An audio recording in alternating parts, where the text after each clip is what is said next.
Salam saudaraku, jemaat terkasih dimanapun berada, Bapak Ibu, Saudara Saudari, kita akan dituntun oleh Tuhan lewat firman-Nya. Namun sebelumnya mari kita berdoa. Ya Bapa di surga, berikan kami hikmat lewat lawatan firman yang akan kami baca ini. Sehingga kami menjadi suluh dan berkat bagi sesama kami. Di atasnya semua itu ya Bapa, kami alaskan demi hormat kemuliaan nama-Mu. Amin. Pemirsa dan jemaat terkasih, bacaan kita di pagi hari ini terambil dari kitab 2 Samuel pasal 12 ayat 1 sampai 13 yang mengatakan, Nathan peringatkan Daud sehingga Daud menyesal. Tuhan mengutus Nathan kepada Daud. Ia datang kepada Daud dan berkata kepadanya, ada 2 orang dalam satu kota, yang seorang kaya, yang seorang miskin. Si kaya mempunyai sangat banyak kambing domba dan lembu sapi. Si miskin tidak mempunyai apa-apa selain dari seekor anak domba betina yang kecil yang dibeli dan dipeliharanya. Anak domba itu menjadi besar kepadanya bersama-sama dengan anak-anaknya. Makan dari suapnya dan minum dari pialanya dan tidur di pangkuannya, seperti seorang anak perempuan baginya. Pada suatu waktu orang kaya itu mendapat tamu. Dan ia berkata, sayang, ambil seekor dari kambing dombanya atau lembunya untuk memasaknya bagi pengembara yang datang kepadanya itu. Jadi ia mengambil anak domba betina kepunyaan si miskin itu dan memasaknya bagi orang datang kepadanya itu. Lalu Daud menjadi sangat marah karena orang itu, dan ia berkata kepada Nathan, demi Tuhan yang hidup, orang yang melakukan itu harus dihukum mati. Dan anak domba betina itu harus dibayar ganti 4 kali lipat. Karena ia telah melakukan hal itu, dan oleh karena ia tidak kenal balas kasihan. Kemudian berkatalah Nathan kepada Daud, engkaulah orang itu, beginilah firman Tuhan, Allah Israel, akulah yang mengurapi engkau menjadi raja atas Israel, dan akulah yang melepaskan engkau dari tangan Saul. Tetapi kuberikan isi rumah tuanmu kepadamu, dan istri-istri tuanmu ke dalam pangkuanmu. Aku telah memberikan kepadamu kaum Israel dan Yehuda. Dan seandainya itu belum cukup, tentu ku tambah lagi dan itu kepadamu. Mengapa engkau menghina Tuhan dengan melakukan apa yang jahat di matanya? Uria orang Het itu kau biarkan ditewaskan dengan pedang. Istrinya kau ambil menjadi istrimu. Dan ia sendiri telah kau biarkan dibunuh oleh pedang Bani Amon. Oleh sebab itu, pedang tidak akan menyingkir dari keturunanmu sampai selamanya. Karena engkau telah menghina aku dan mengambil istri Uria, orang Het itu, untuk menjadi istrimu. Beginilah firman Tuhan, bahwasanya malapetaka akan kutimpakan ke atasmu yang datang dari kaum keluargamu sendiri. Aku akan mengambil istri-istrimu di depan matamu dan memberikannya kepada orang lain. Orang itu akan tidur dengan istri-istrimu di siang hari. Sebab engkau telah melakukannya secara tersembunyi. Tetapi aku akan melakukan hal itu di depan seluruh Israel secara terang-terangan. Lalu berkatalah Daud kepada Nathan, aku sudah berdosa kepada Tuhan. Dan Nathan berkata kepada Daud, Tuhan telah menjauhkan dosamu itu, engkau tidak akan mati. Demikianlah firman Tuhan, berbahagialah bagi kita semua yang dapat mengandalkan Tuhan dalam menjalani hidup beriman. Demikian firman Tuhan. 2 bulan lalu merupakan bulan yang istimewa bagi bangsa dan negara kita tercinta ini. Karena di dalamnya kita merayakan hari ulang tahun ke-75.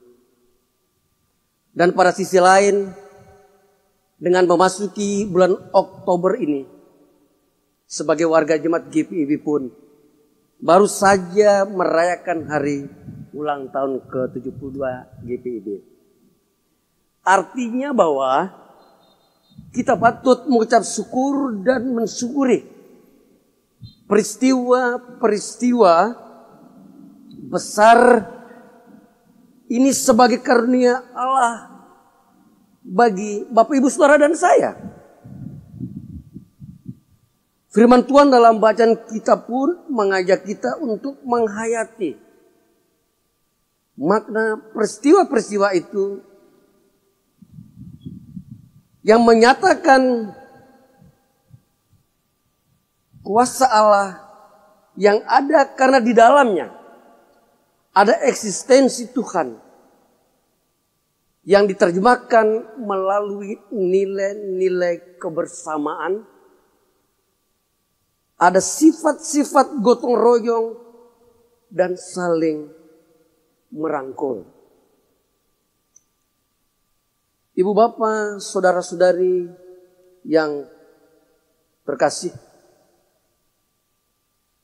Hukuman Tuhan memang nyata untuk Daud. Tetapi tidak kehilangan iman percayanya. Bahwa Tuhan menerima setiap manusia dengan segala kekurangannya. Artinya bahwa manusia harus mati oleh karena kesalahan dan dosanya. Tetapi terhadapnya Yesus berkenan menunjukkan kemurahannya dengan mengampuninya, menyelamatkannya, dan memberi kelangsungan hidup yang dijaminnya. Tentang anugerah Yesus Kristus yang demikian ini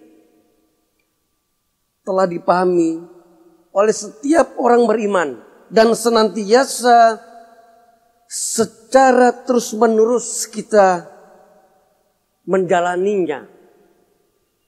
Contohnya dalam ibadah hari Minggu, dalam ibadah rumah tangga, dalam ibadah pelkat, ibadah pengucapan syukur, maupun banyak ibadah lain secara terus-menerus.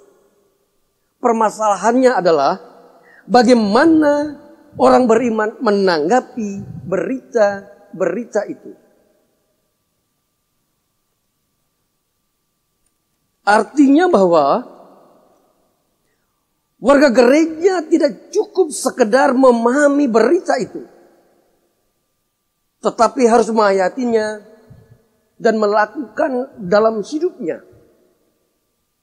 Oleh sebab itu, anugerah dan kemurahan Allah itu dihayati secara baik dan proporsional sehingga dia bermakna untuk kemuliaan Allah dan sesama kita. Ibu bapak, jemaat yang dikasihi oleh Tuhan Yesus Kristus, sebagai warga gereja yang menerima anugerah keselamatan dari Allah dan Yesus Kristus, wajib membina diri dan membangun kesetiaan kepada Allah. Terlebih dalam situasi nasional maupun internasional ini, kita banyak mengalami pergumulan dalam beberapa bidang kehidupan berbangsa dan bertanah air. Di dalamnya ada banyak tekanan hidup. Ada fitnah. Ada kemunafikan. Ada rekayasa kotor yang senantiasa kita jumpai lewat kecanggihan teknologi. Oleh sebab itu, jadikanlah pengalaman hidup ini sebagai nasihat dan sapaan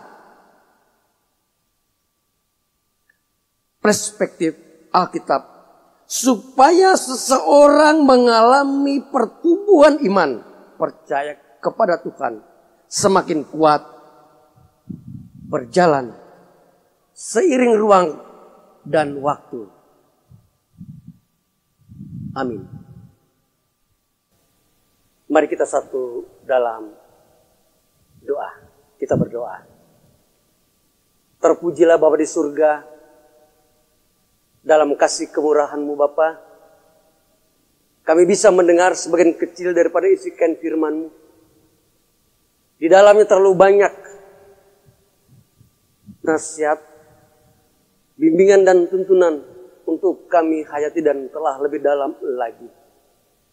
Namun makin dalam kami telah, makin kami tidak mengerti. Bapa di surga, kami mohon hikmat dan penyertaan-Mu Tuhan, sehingga firman yang kami baca ini menjadi makna dalam kehidupan kami dan bisa menjalankannya dalam hidup serta sesama kami demi hormat dan kemuliaan nama-Mu. Kami berdoa buat bangsa dan negara kami Bapa, pemerintahan dari pusat sampai ke daerah-daerah. Terlebih pemerintah Provinsi Bali, dan lebih khusus lagi pemerintahan Kota Madya dan Pasar, Desa Tegal Kerta dan Tegal Harum. Bapa di surga, di dalamnya ada jemaat-Mu, jemaat GPIB Shalom Turunas Munamaning di Denpasar. Kami membaur di dalamnya Tuhan dengan dinamika dan sukacita perbedaan. Tapi karena kasih dan penyertaan Tuhan, kami bisa hidup berdampingan satu sama lain, menjadi satu kesatuan yang hidup dan utuh. Bertoleransi untuk menumbuh kembangkan keragaman ini.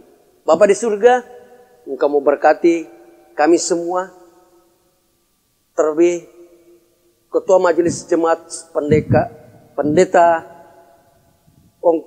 Ongki beserta keluarga.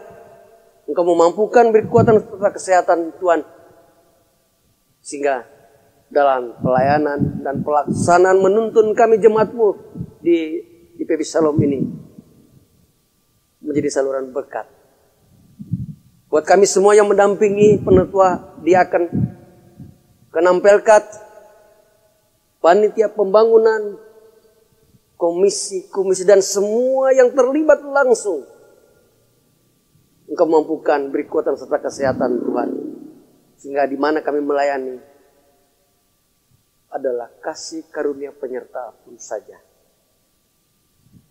Ampun segala dosa dan salah kami Bapa, hanya di atasnya kami alaskan nama anak-Mu Tuhan kami, Yesus Kristus, Bapa dan Juru Selamat.